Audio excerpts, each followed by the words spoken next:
Hey, Warrior Saints. Happy Tuesday. Welcome to today's edition of our Crucifixional live stream. Very happy to have you with us today.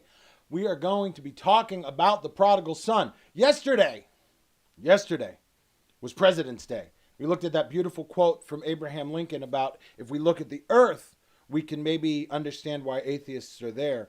But if we look up to the heavens, how can we not realize that there is a God? This country that is founded on this belief system, that is founded in a Christian context, often is the same society that is pushing us away from God, moving us away, telling us follow the ways of the world, follow something else, do what you want to do. We looked a lot last week at the you do you mentality. Where does that lead us? Luke 15, 11 through 42, we see this beautiful story that talks to us about where that leads us. We're going to look at this story, the story of the prodigal son, the parable of the prodigal son that Christ uses to demonstrate what it means and why it is so important for us to, as we looked at yesterday, come back to God. Today we're going to specifically look at one of the main characters, if not the main character in this story, the prodigal son himself, the younger son. Let's jump right into it.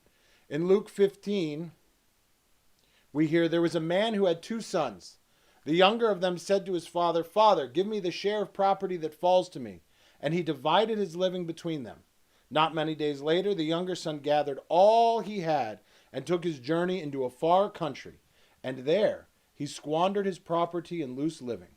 When he had spent everything, a great famine arose in that country, and he began to be in want.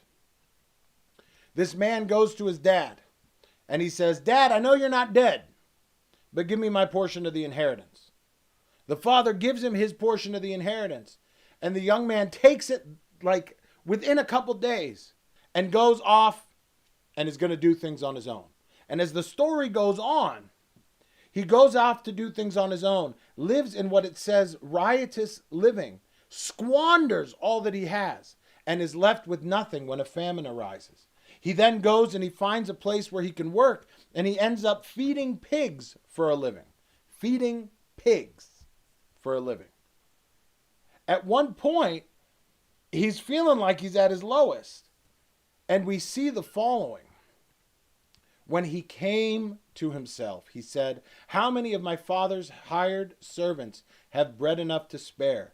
But I perish here in hunger." Scripture tells us that as he's hungry, feeding these pigs, he's recognizing that even the servants in his father's house have more and better. And he's like jealous of the food that the pigs are eating. I remember seeing a cartoon of this parable when I was a young kid.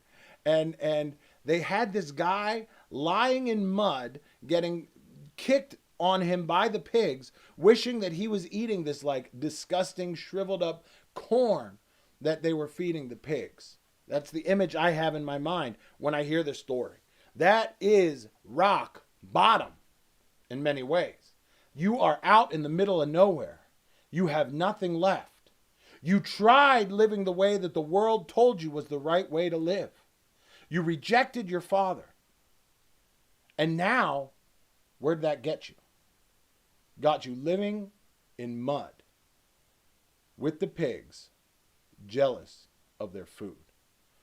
For us, this is a reminder that when we follow the world's way, when we follow that way that tells us, you do you, it's going to lead us down a journey, down a path, into a place where we're going to end up lying in the pig's mud, jealous of their food. So how do we do that? How do we get away from that? Brothers and sisters, we need to come to our senses. We need to come to ourselves. And as we talked about yesterday, we need to come back to God. Visit us at warriorsaints.org. Find out how you can do that.